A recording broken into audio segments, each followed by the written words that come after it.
Boundary County Extension Educator, and I have been doing enterprise budgets ever since I did my graduate work and needed this information. I love doing livestock enterprise budgets because it's a more complex story problem. So that's fun for me.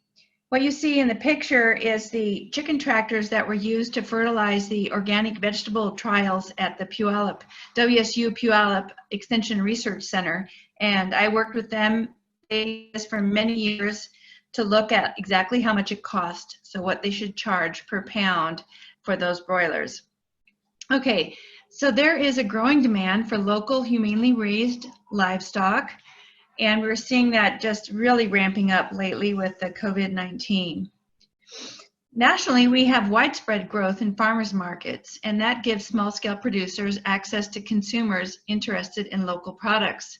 I loved what Brad was saying and using his online farmer program, the Graze Cart, and then dropping them at the farmers market, and in that way, getting more exposure and getting more customers to then deliver in alternative ways. And that is something that we're actively working on this year as well.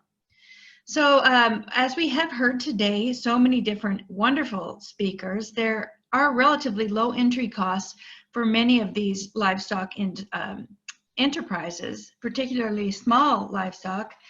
I used to play around when I had a small farm near Colfax, Washington, where I raised sheep for 25 years. I used to play around with all different kinds of enterprises, and from turkeys to broilers, egg laying, cattle. I grew up in a livestock operation in Central Washington, so I love this topic. I'd play around with one batch to see how much I'd have to charge and to see if the market would bear that price. So one year I raised broilers, and even in the Palouse where I could get bulk grain, and even without charging anything for my time, I had to charge $3.50 a pound for those broilers. And I was amazed that I actually sold them. It was a fairly small batch. So that brings me to this third point. You really need to know your production costs so you can figure out whether there is consumer demand at that price. You don't want to be doing something at your own expense. In other words, you're doing it and other people are getting that product for less than a fair market price that would pay you for your inputs. That just doesn't make sense, and that's not sustainable. So increasingly, meat products are sold online. This is a beautiful example, Alder Spring Ranch, grass-fed organic beef, and that is in eastern Idaho. The Selkirk Ranch in North Idaho, he says he sells out so fast with his organic grass-fed, grass-finished beef that he can no longer even supply the Winter Ridge organic, the market in Sandpoint. So this is an area with huge potential, and the grass-fed prices are about triple that you would get in the conventional marketplace. Of course, you've got a lot of expenses. You've got to have it certified. You know, you have to have it processed in a USDA certified inspected facility. But still, there is room to make money in that area. So what is a budget? It is a forward planning tool. We're going to try to estimate profitability. And so you're going to make a bunch of assumptions. Maybe you have some data, you've done some research, you've made your own spreadsheets. Given these assumptions, will I make money? And is it feasible? Can I do this with the resources that I have? As they always say, it's cheaper to make mistakes on paper, and it is interesting to do this research. And the research may be talking to other people, looking at markets, going online, looking for enterprise budgets. If you're looking for something you can't find, hopefully you'll find something in our resources, but you can always contact me because this is something I've been doing for decades. Okay, so what do we mean by an enterprise? In this case, we mean a particular production method, like grass-fed beef or pastured poultry. Butter from grass-fed milk is a high value product that I've always kind of wanted to dabble in. But you'll use these as a planning tool. and it will be specific to your region, your resource, your management style. You may need to take somebody else's budget and adapt it to your own. So research and record keeping aspects are very important. If you've got your own production and financial records, that will really help you create accurate budgets.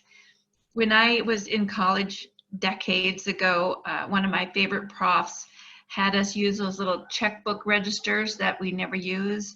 And every time you do something on your farm that has an economic impact at all, you would write that in an entry in your little check register, so that you had the data later on when you were trying to remember how many times did I take my pickup for work for farm-related reasons to town. You won't remember that unless you've got a mileage log and a date, and you won't be able to subtract it from your taxes if you haven't done something like that. So we have a lot of budgets at U of I that you can start with. Many people start with existing budgets and adapt them to their situation. That'll help you remember everything you should be thinking about and maybe give you some ballpark data. One thing I did in our Farm Financial Fitness class, the Cultivating Success webinar series that is ongoing. We have one more class, and this past Tuesday I did enterprise budgeting, and I used my sheep farm as an example. So I encourage you, if you're interested in that topic, to go look at that webinar available on the Cultivating Success website.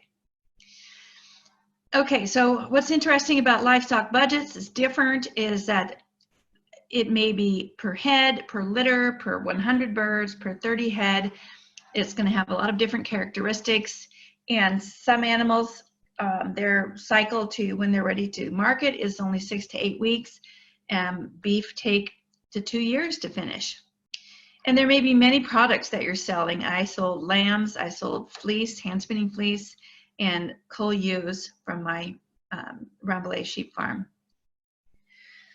Okay, so one thing that sometimes people get confused about is your feed and your pasture costs.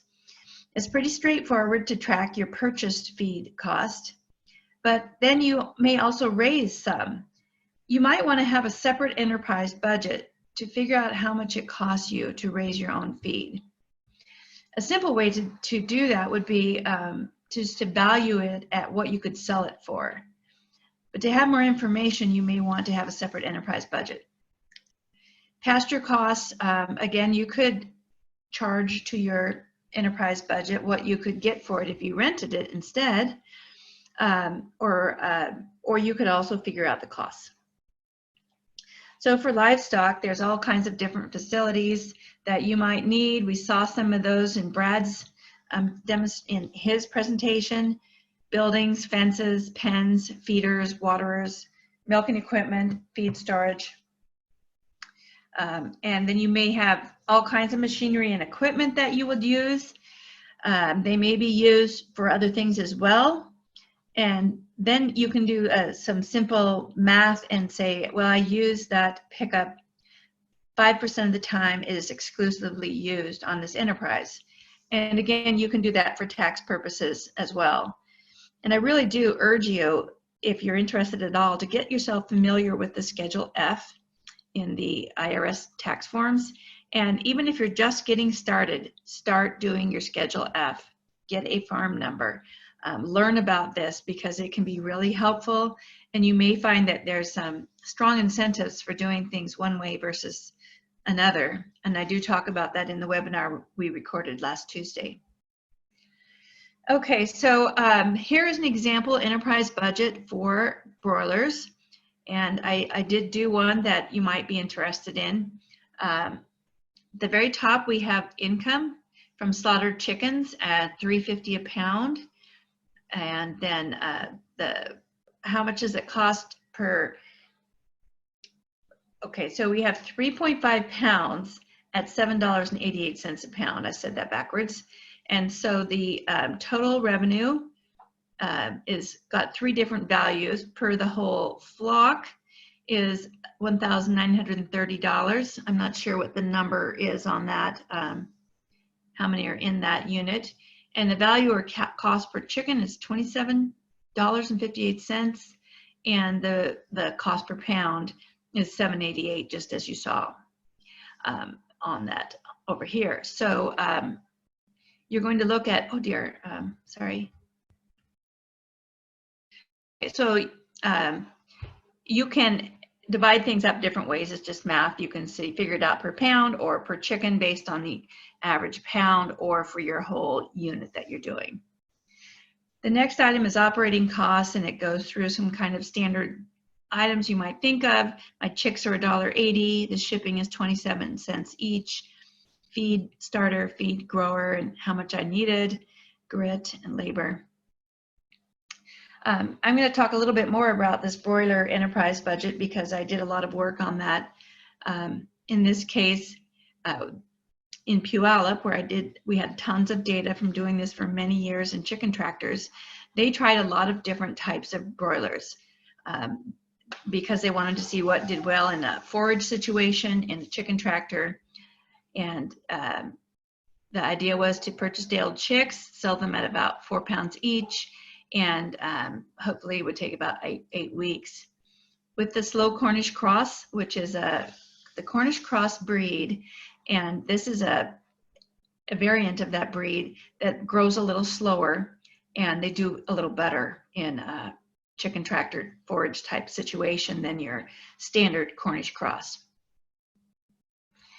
So these were the prices that I had here, your input costs that we looked at already. One of the biggest expenses you'll find in livestock production is feed. How much feed is required for this breed? We had a lot of data on feed conversion that was really interesting from that study, and there is a bulletin if you want to look at it. And we have already talked about the difficulties of raising small livestock, and one of the hardest parts is protecting them from predation. But you do have to think about all kinds of housing. A brooder might be needed if you're getting day-old chicks. They need to stay very warm. And a lot of you may still be in the planning stages. One thing that we often see is that people sell homegrown eggs at less than the cost of production. So this North Carolina Farm School budget, ncfarmschool.com, has a small flock egg production budget, and the break-even price to cover their cost of production was $4.55 per dozen. It's pretty hard to raise them for $3 a dozen, and that's what a lot of people charge. And you really don't want to be subsidizing the rest of the world with your by you paying more than you're getting. So do take the time to do some research. In this example, they also added if you are selling your spent hens. So when they're culling their laying hens, they've got another stream of income that helped with their cost of production. So yeah, will it be profitable? Here's another example of a small-scale livestock enterprise, a goat enterprise budget. We saw so much great information in the previous presentation on goats. Okay, so I guess the underlying thing I want to try to communicate is, are you considering all of your costs? Feed is pretty easy to calculate, and it will be a big portion of your costs.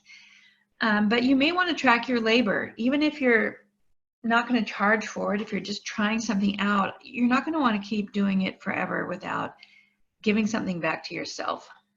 Again, you're putting your time and energy for free then into a product for other people to enjoy, and that's not sustainable. Probably one of the hardest things to do is when you have multi-year investments, like this old truck worked as a farm truck for many, many, many years. How do you figure out how much that cost you, maybe per year, and then maybe per batch or even per chick? Machinery and equipment are expensive, and you need to figure out how to allocate those and track those in your cost of production. It's not that hard, and I'll give you some back of the envelope tricks to do that. Okay, so there is a standard budget format. Oops, and at the top of it, you'll see revenue, like we saw previously. And then it starts with operating costs. We'll go into all of these in more detail. Fixed costs, and then you'll have net returns over operating costs and net returns over fixed costs typically. And that would look like this. So we see in the sheep budget, we've got lambs and cull ewes, total receipts of, I think I have those circled, yes, $8,223. Then there's a bunch of operating costs, which I've kind of just briefly noted here, but the total was $3,371. That gave me an income above operating costs of $4,851. The nice thing about separating this out is on a year-to-year basis, you may have years where you don't cover all of your ownership costs, and those are typically multi-year type investments. But on average, you need to be covering those so that you can stay in business and you can pay yourself for these things so that you're sustainable. But you need to be covering your operating costs, basically your feed and your labor, your repairs. If you're not, then you need to really rethink what you're doing and maybe stop production if you're going to be losing money over your operating costs. Quit buying any more hay if the price has fallen really low for what you're growing, for example. Okay, and one more cost. Here's the total ownership costs, which are actually almost $3,000, so they do add up. And I'll go into these in a little more detail in a moment. Your total costs are $6,300. Returns to land, risk, and management. In other words, what is left over to pay land and risk and management is almost $2,000 in this case. Okay, so talking a little bit more about operating costs, these typically increase with increased production. So the number of chicks, the amount of feed, your labor, so slaughter charge. If your slaughter charge is really high and you're not going to make any money, maybe you're going to do something else with them. Fixed costs are things that will be allocated across many seasons. So depreciation, that's the value of what's wearing out, and how you're allocating that on a year-to-year basis for things like brooders, feeders, waterers, chicken tractor. You have capital that you have sunk into these investments, and that's your interest on these items, and maybe the land rent on your pasture. Another way you look at fixed costs are those things you have to pay for no matter what.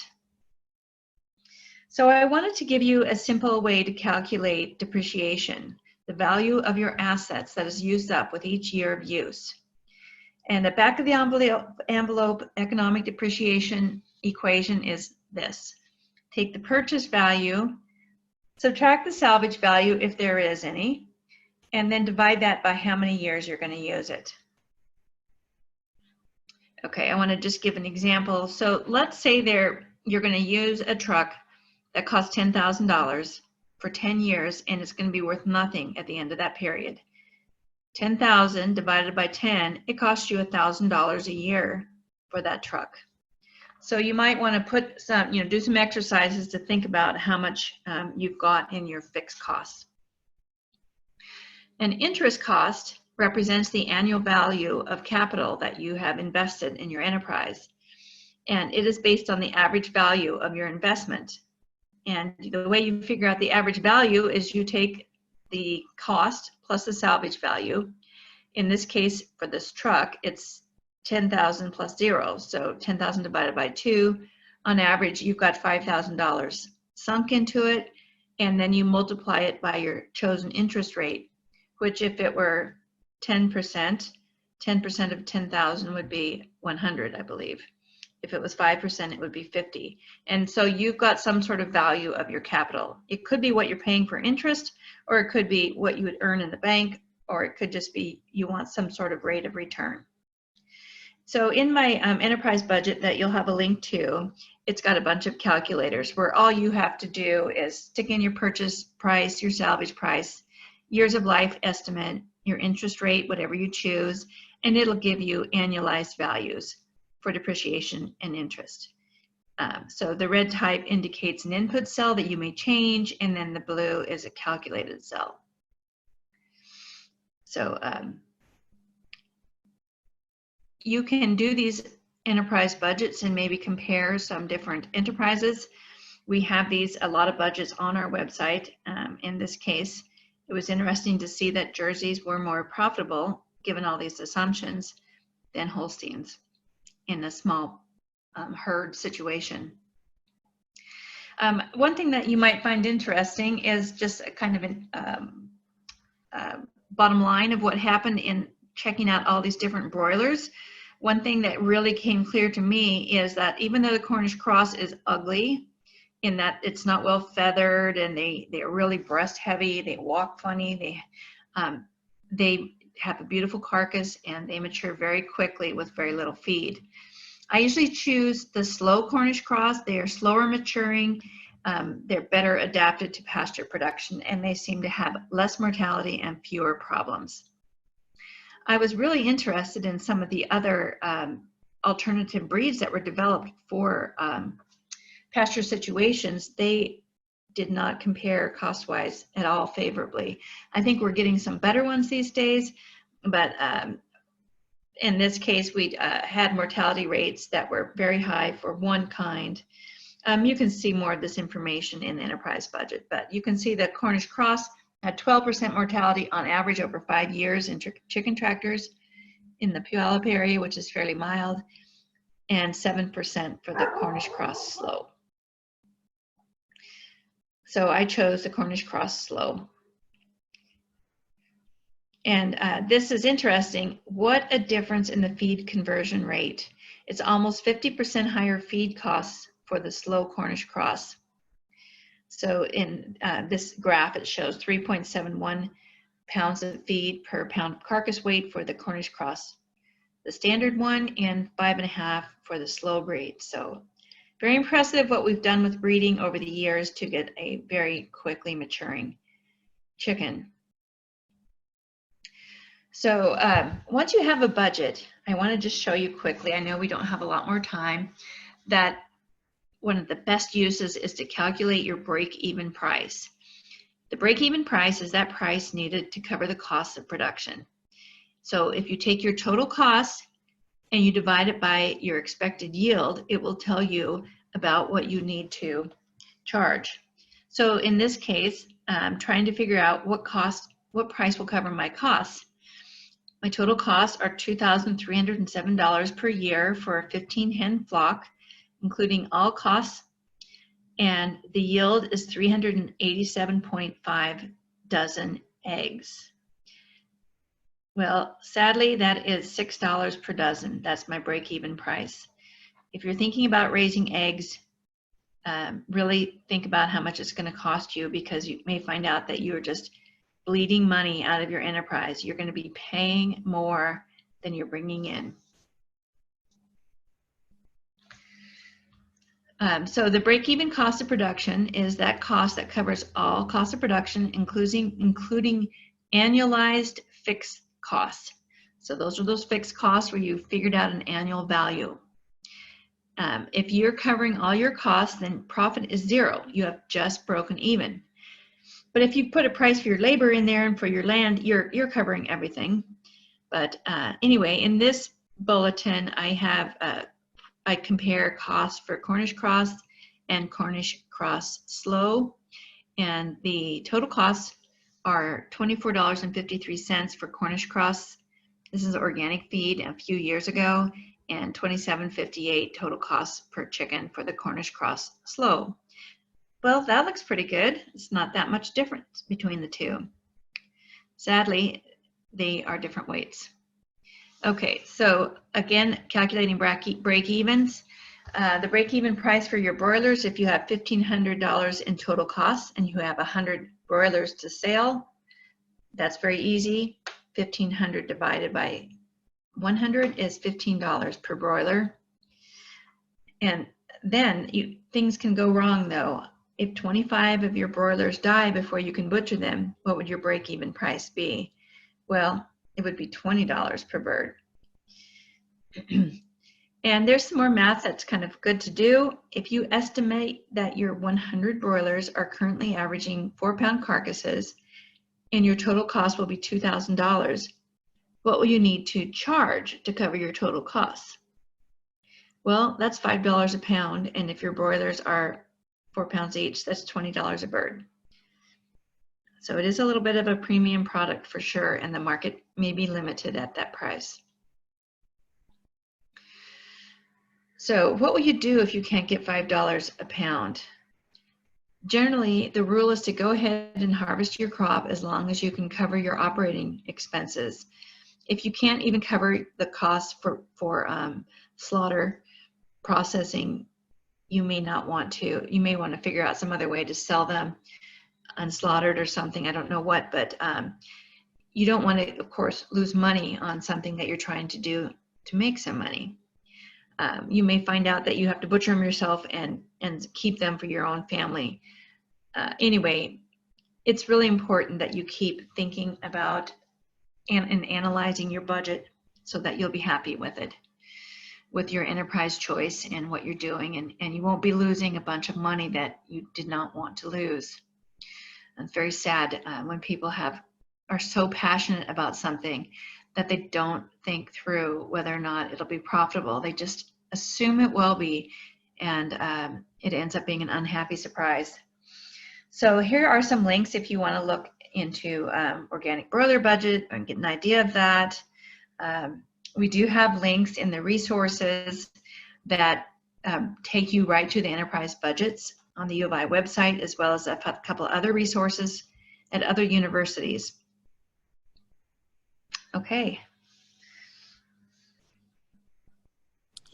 Thanks, Kate, for that great overview of enterprise budgets. And I think that you did a great job covering that in a short amount of time. And like you said, we do have the Financial Fitness for Farmers presentations recorded on the Cultivating Success website. Right now,